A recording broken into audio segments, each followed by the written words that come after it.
நான் தான் இந்த கப்பலோடைய கேப்டன் ஜாக் ஸ்பேரோ. மாயத்தீவுல நிறைய புதியல் இருக்குன்னு கேள்விப்பட்டேன். அதான் ஒண்டியாவே கிளம்பி போயிட்டு இருக்கேன். கப்பல் ஓட்டுறதுலயும் புதியல கண்டுபிடிக்கிறதுலயும் எனக்கு 70 வருஷம் எக்ஸ்பீரியன்ஸ் இருக்கு. அதோ தெரியுது பாருங்க, அதான் மாயத்தீவு. யாரா புதுசா இருக்கா? நம்ம தீவு வந்து நம்ம போய் நம்ம பாஸ் கிட்ட சொல்லலாம்.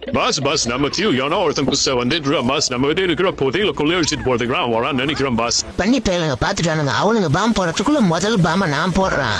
எப்படி இருக்கு நம்ம பாம் வந்து ரொம்ப பவர்ஃபுல். ஒரே பாம்ல வந்து எல்லாரையும் போட்டு தள்ளுறோம் பாரு.